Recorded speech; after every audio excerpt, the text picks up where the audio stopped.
RSS इस देश पर कब्जा करना चाहता है। आरएसएस हर राज्य को जीतना चाहता है और आरएसएस पूरी तरह से भारत को अपने कब्जे में लेना चाहता है। आरएसएस चाहता क्या और वो कैसे कर रहा है, सोचिए। क्या वो संविधान के दम पर जीत रहा है? क्या वो लोकतंत्र के दम पर जीत रहा है? ये बड़ा सवाल है। बिहार में आप किसी से पूछ लीजिए, जो दलित, पिछड़ा, किसान, आदिवासी, अल्पसंख्यक है, वो साफ कहेगा कि ये चुनाव में चोरी हुई है। सब कुछ साफ दिख रहा है। सोचिए, कल तक मायावती के हाथी को ढकवा दिया जाता था, पोस्टर साटना बैन था। उसी देश में, उसी बिहार में चुनाव के दौरान आचार संहिता लागू है और 10-10 हजार रुपए महिलाओं के खाते में डाले गए। ये वो चोरी है जो दिख रहा है। इतना ही नहीं, जगदानंद सिंह जो आरजेडी के अध्यक्ष रहे, उन्होंने कहा कि 25-25 हजार हर ईवीएम में फीड था। ये तो कुछ भी नहीं है। इससे ज्यादा सोचिए, ये भी आंकड़े आ गए कि 50 ऐसे सीट हैं जहां जो वोट काटे गए उस वजह से बीजेपी जीता और जो नए वोट जोड़े गए वो सब बीजेपी को मिला। इसीलिए 12 राज्यों में एसआईआर चल रहा है। 2 लोगों की मौत हो चुकी है बीएलओ की। यूपी सरकार ने कहा है कि जो टीचर बीएलओ की भूमिका नहीं निभाएगा उसके ऊपर एफआईआर होगा। तो ये सारा खेल चल रहा है। मैं बार बार कह रहा हूं, हर विधानसभा में 25 से 50 हजार खासकर दलित, पिछड़े, किसान, आदिवासी, अल्पसंख्यक के वोट काटे जा रहे हैं। घुसपैठिया तो एक बहाना है, लेकिन ये तो कुछ भी नहीं है। इतना सबके बावजूद करीब करीब बिहार में 8 सीटें रात के 8 बजे से 11 बजे के बीच चोरी करने की कोशिश थी। खुद नेशनल दस्तक के कैमरे पर बीएसपी के विधायक जो पिंटू हैं, जो रामगढ़ से जीते हैं 30 वोटों से, उन्होंने पूरी कहानी बताई है। कैसे डीएम दबाव में था, कैसे डीएसपी काउंटिंग सेंटर के अंदर आ गया, कैसे उनके समर्थकों को मारा गया और अब कैसे उन पर दबाव बनाया जा रहा है कि आप बीजेपी ज्वाइन कर लीजिए। उनके हजारों समर्थकों पर एफआईआर किया जा रहा है। इतना ही नहीं, जीते हुए लोगों को, चाहे वो सहरसा का आईपी गुप्ता हो, चाहे आप देख लीजिए कि ढाका में मुस्लिम उम्मीदवार हो जो आरजेडी का था, या फिर सोनबरसा में हो, या फिर फारबिसगंज में हो, तमाम जगहों पर बीजेपी चाहती थी कि उसका आंकड़ा 100 पार कर जाए या 100 रहे, 95 हो जाए। क्यों? क्योंकि वो नीतीश कुमार को सत्ता से हटाना चाहते थे। सोचिए बीजेपी की भूख कितनी है कि वो अपने गठबंधन के नेताओं को भी निगल रहा है। बिहार में इसकी पिछली बार विधानसभा चुनाव में चिराग पासवान को अलग लड़ाया गया था। कोशिश थी कि नीतीश कुमार को निपटा दिया जाए और अपना मुख्यमंत्री बनाया जाए। किसी तरह से 42 सीट नीतीश कुमार ले आए। उस समय आरजेडी मजबूत थी, नीतीश और आरजेडी के गठबंधन से सरकार बन जा रही थी, इसलिए बीजेपी ने मजबूरी में नीतीश कुमार को मुख्यमंत्री माना। यूज एंड थ्रो कितना ज्यादा, सोचिए बीजेपी कितनी खतरनाक पार्टी है। सरेआम दिन में यूज एंड थ्रो करती है। कांग्रेस को तो तोड़ ही देती है। राजस्थान में देखा, मध्य प्रदेश में देखा था, छत्तीसगढ़ में, जहां मौका मिले वहां पार्टी तोड़ती है। आपने देखा शिवसेना के साथ क्या हुआ, पार्टी भी तोड़ा गया, फिर शिंदे को लाया गया और जब अपना बहुमत हुआ तो शिंदे को मुख्यमंत्री नहीं बनाया गया। क्या इसके बावजूद भी इस देश के तमाम वो नेता जो बीजेपी के साथ गठबंधन में है उनको अपने भविष्य की चिंता नहीं है? अगर उनको अपने भविष्य की चिंता नहीं तो क्या उनको लोकतंत्र की चिंता नहीं है? क्या उनको इस वोट चोरी की चिंता नहीं है? मान लीजिए कल जो आज लोग बीजेपी के साथ हैं, कल जब बीजेपी के खिलाफ होंगे तो भी उनको झेलना पड़ेगा। सोचिए नीतीश कुमार बीजेपी के लगातार 20 साल से साथ हैं, उसके बावजूद उनको स्पीकर का पद नहीं दिया जा रहा है। मुख्यमंत्री बनने पर सस्पेंस है। सबको पता है कि बीजेपी चाहती थी कि उसका अपना मुख्यमंत्री हो। किस नैतिकता से लोग गठबंधन की बात करते हैं? और कौन है वो बीजेपी के समर्थक? मीडिया में, सोशल मीडिया में उनकी जाति पता कीजिए, जो बीजेपी के इस जीत को महान जीत बता रहे हैं। बिहार का बच्चा बच्चा जानता है कि ये फ्रॉड हुआ है। लेकिन मुझे बीजेपी से ज्यादा चिंता उन दलों के साथ है जो आज बीजेपी के साथ गठबंधन में है। अगर वो ये जानते हुए गठबंधन में है कि बीजेपी फ्रॉड करती है, चोरी करती है, एसआईआर वो पॉलिटिकल स्टंट है, तो कल उनकी भी बारी आएगी। क्या नीतीश कुमार ये बात जानते हैं? और क्या नीतीश कुमार को पता था कि उनको निपटा दिया जाएगा? सोचिए बीजेपी प्रकाश सिंह बादल अकाली दल को निकल गई, जगनमोहन रेड्डी को निकल गई, उड़ीसा में नवीन पटनायक को निकल गई, अब वो बंगाल की तैयारी है, असम की तैयारी है। सोचिए विपक्षी दलों को निकल जाए तो एक बात है कि भाई वो विपक्षी दल हैं, अपने ही गठबंधन के दलों को कौन निगलता है भाई। अनुप्रिया पटेल को वो 2 से 1 पर ला दिए, नीतीश कुमार को पिछली बार 42 पर ला दिए थे, इस बार उनको मुख्यमंत्री पद से हटाना था। वो तो नीतीश कुमार घाघ नेता हैं, सामाजिक समझ, राजनीतिक समझ हैं, कमंडल से नहीं मंडल से निकले हुए हैं, सामाजिक न्याय के नेता हैं, समझ आ गए। और लास्ट में जो 8 सीटें हैं, चाहे वो रामगढ़ की सीट हो, ढाका की सीट हो, सहरसा की सीट हो, मखदूमपुर की सीट हो, इन तमाम सीटों को उन्होंने जो पार्टी जीत रही थी उसके हवाले कर दिया, नहीं तो नीतीश कुमार का बोरिया बिस्तर बन जाता। उसके बावजूद सोचिए बीजेपी गठबंधन में मुख्यमंत्री बनने को लेकर दरार है। बीजेपी की कोशिश है कि स्पीकर का पद उसके पास हो, इसलिए संजय सिंह और ललन सिंह दिल्ली में बैठक करने गए हैं। नीतीश कुमार को डर है कि अगर स्पीकर का पद उनके पास चला गया तो कल उनकी पार्टी टूट सकती है, आरजेडी टूट सकती है, किसी पार्टी को ये तोड़ लेंगे। कांग्रेस के 6 है, उनमें 2-3 ले आएंगे। सोचिए अब तो पार्टी टूटने के बावजूद कोई कार्रवाई ही नहीं होती है। सुप्रीम कोर्ट में एक मामला इसी तरह का आया, पार्टी टूटी तेलंगाना में, लेकिन स्पीकर ने कोई फैसला नहीं किया। 3-4 विधायक भागे थे आरजेडी से, आनंद मोहन के बेटा भागे थे, उन लोगों पर कोई कार्रवाई नहीं, कार्यकाल खत्म पूरा किया उन लोगों ने, अब फिर से दोबारा चुनाव हो गया। तो स्पीकर की बड़ी भूमिका होती है। सोचिए तो जब गठबंधन में रहते हुए बीजेपी अपने पार्टनर्स के साथ दगा कर रही है, धोखा कर रही है, तो वो जनता के साथ धोखा नहीं करती होगी, वोट चोरी नहीं करती होगी? ये सबसे बड़ा सवाल है।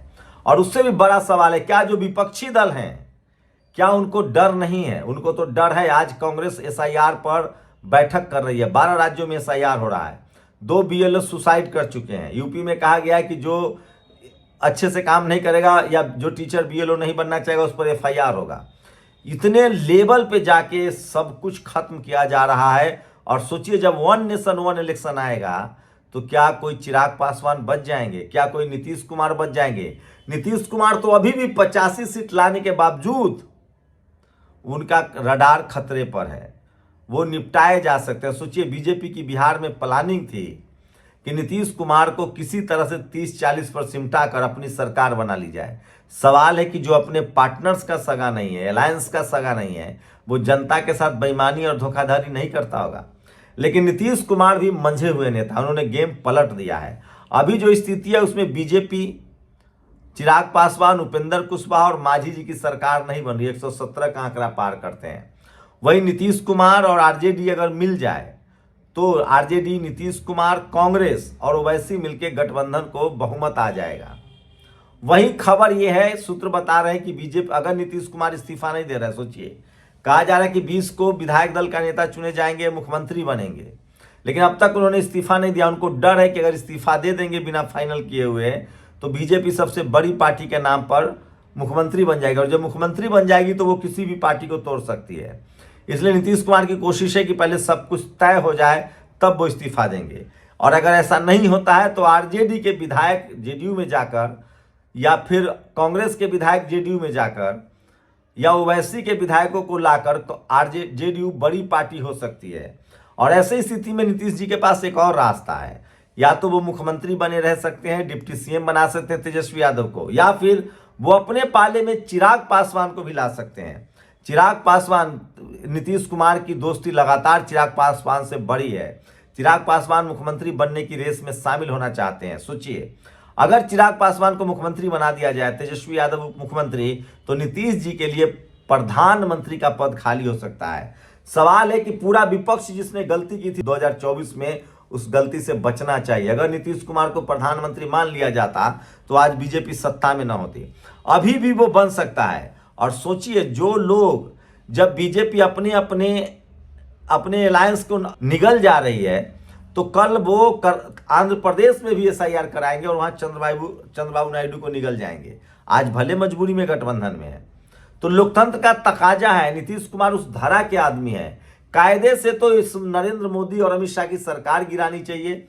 चुनाव आयोग पर जांच होनी चाहिए कि किस लेवल पे जाके एसआईआर के बहाने बेईमानी की जा रही है, कैसे ईवीएम में बेईमानी की जा रही है, तभी भारत का लोकतंत्र बचेगा। नहीं तो मैं फिर कह रहा हूं, खासकर जो दलित पिछड़े बीजेपी के पार्टनर्स हैं, वन नेशन वन इलेक्शन आने दीजिए, आपका भी अस्तित्व नहीं बचेगा और आपकी भी राजनीति नहीं बचेगी। सबकी बारी बारी बारी से आएगी।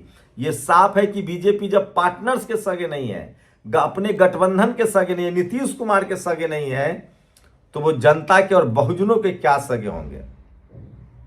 तो ये बात साफ है कि बीजेपी किसी कीमत पर देश पर कब्जा करना चाहती है, आरएसएस कब्जा करना चाहती है, और वो वोट के दम से नहीं, तमाम छल परपंच साम दाम के दंड से। ये बात नीतीश कुमार को भी पता है। सोचिए, जो अपने गठबंधन का सगा नहीं है, वो जनता का क्या सगा होगा। लेकिन ये बात बहुजन समाज को समझना पड़ेगा, बहुजन दलों को समझना पड़ेगा, बहुजन नेताओं को समझना पड़ेगा, और इनका अपना स्वार्थ एक दिन इनको ले डूबेगा, और जो बीजेपी के खिलाफ हैं वो भी बर्बाद होंगे, और जो बीजेपी के साथ हैं, वन नेशन वन इलेक्शन आने के बाद उनकी भी बारी आएगी। जब 20 साल के पार्टनर्स नीतीश कुमार के साथ ये लोग धोखा कर सकते हैं, इस तरह के हालात पैदा कर सकते हैं कि हमारा सरकार हो। शिंदे जो बगावत करके शिवसेना से आए, मुख्यमंत्री बनाया गया, और जब दोबारा चुनाव हुआ सत्ता पर कंट्रोल करके, और जब महाराष्ट्र में बीजेपी बहुमत में आई, तो उसने अपना ब्राह्मण मुख्यमंत्री चुनना तय किया। ये बात इस देश के कम से कम दलित पिछड़ों को समझना चाहिए, किसान अल्पसंख्यकों को समझना चाहिए, इन नेताओं को समझना चाहिए कि जिस दिन आपके दम पर ये सरकार चल रही है, आज भले मांझी जी या उपेंद्र जी मंत्री बन जाए, या चिराग पासवान मंत्री बने हुए हैं, या राजभर गठबंधन में है, अनुप्रिया पटेल गठबंधन में है, लेकिन यकीन मानिए, जब लोकतंत्र नहीं बचेगा, जब संविधान नहीं बचेगा, तो आपका भी अस्तित्व नहीं बचेगा, और कल आपकी भी बारी आएगी। पहले विपक्ष की बारी आएगी, फिर आपको भी वन नेशन वन इलेक्शन के नाम पर निगल लिया जाएगा। तो क्या आरएसएस पूरे देश पर कब्जा चाहता है? आरएसएस संविधान बदलना चाहता है, वो कई बार कह चुका है। आरएसएस आरक्षण के खिलाफ है, वो कई बार बोल चुका है। आरएसएस तिरंगा और इस संविधान से सहमत नहीं है, कई बार बोल चुका है। तो सवाल है कि इसके नियति क्या होगी। दरअसल इस देश में जो 40 करोड़ दलित पिछड़े किसान आदिवासी अल्पसंख्यक है, जिनको मनुस्मृति के हिसाब से शूद्र और अछूत कहा जाता है, वो सिस्टम के हिस्सा नहीं है। वो लाचार और बेबस गरीब और मजदूर है। इस देश के 80 करोड़ लोग दलित पिछड़ा ऐसे हैं जो 5 किलो राशन पर जिंदा है। वो इस देश में सस्ता मजदूर है, वही पलायन करते हैं, वही ट्रेनों की भीड़ है, वही सस्ते मजदूर हैं, और उनका न स्कूल अस्पताल पढ़ाई लिखाई कहीं कोई रास्ते नहीं है। और किसी तरह से धीरे धीरे उसी 40-80 करोड़ में से कोई दलित पिछड़ा किसान आदिवासी अल्पसंख्यक पॉलिटिकल पार्टी बना चुका है, सत्ता के शीर्ष पर पहुंचा है। उनकी संख्या लगभग 15 करोड़ है जो व्हाइट कॉलर हैं, जो दलित पिछड़ा की भागीदारी है। आरएसएस की कोशिश है कि उनको भी इस खेल से बाहर किया जाए, इसलिए सारे नौकरियों को प्राइवेटाइज किया जा रहा है, इसलिए स्कूल कॉलेज सरकारी बंद किए जा रहे हैं, सरकारी नौकरियां खत्म की जा रही है, और देश को चंद मुट्ठी भर कॉर्पोरेट के हवाले किया जा रहा है, ताकि देश के 90% लोगों को लाचार और बेबस करके उनको डेमोक्रेसी में वोट डालने तक के लायक न छोड़ा जाए। ये बड़ी कोशिश लग रही, नहीं तो ये कौन सी हवस है। लोकतंत्र में वोट के दम पर सरकार बनती है। मैं फिर कह रहा हूं, इस देश के 90% नेता हों, अभिनेता हों, दलित पिछड़े किसान आदिवासी अल्पसंख्यकों को समझना पड़ेगा कि जो जातिवादी मनुवादी आपको चपरासी नहीं बनने देना चाहते हैं, वो आपको चीफ जस्टिस बनने देंगे, वो आपको चीफ मिनिस्टर बनने देंगे, वो आपको एसपी डीएम कलेक्टर बनने देंगे। मैं इसलिए कह रहा हूं, ये बड़ा खतरा है, बड़ा खतरनाक है। 15 करोड़ दलित पिछड़े किसान आदिवासी अल्पसंख्यक जो पॉलिटिकल पार्टियां हैं, जो इनके साथ गठबंधन में हैं, आप सोचिए आपके साथ क्या होगा जब आज नीतीश कुमार के साथ इस तरह का छल परपंच हो रहा है। उनको सरकार नहीं बनने दी जा रही है, उनको मुख्यमंत्री से हटाने की साजिश थी ताकि शिंदे की तरह, महाराष्ट्र की तरह बीजेपी का अपना मुख्यमंत्री हो। ये सपना है आरएसएस का। जो अपने गठबंधन का सगा नहीं है, वो जनता का क्या सगा होगा। और वो भी चुनाव कैसे जीत रहे हैं, वो किसी से छुपा हुआ नहीं है। क्या बिहार में ईमानदारी से चुनाव हुआ है? ईमानदारी से चुनाव का नतीजा है कि 6 बीजेपी के उम्मीदवार, जिसमें 2 डिप्टी सीएम शामिल है, सबको 1,22,000 वोट मिल जाता है। या आपको कोइंसिडेंट लगता है, इत्तेफाक लगता है? पोस्टल बैलेट में हर जगह विपक्ष का जितना, ईवीएम खुलते ही बीजेपी का जितना, ये कोई इत्तेफाक लगता है? ये आपको जुनून लगता है? टीवी अखबार की सरकार की भाषा बोलना, ये आपको कोइंसिडेंट लगता है? ये सरासर बेईमानी है और अगली बारी बहुजन दलों की होगी जो बीजेपी के साथ है।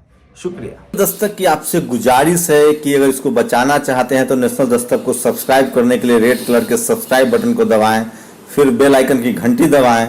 नेशनल दस्तक को बचाने के लिए बहुत जरूरी है कि हर खबर को शेयर करें, लाइक करें, कमेंट जरूर करें।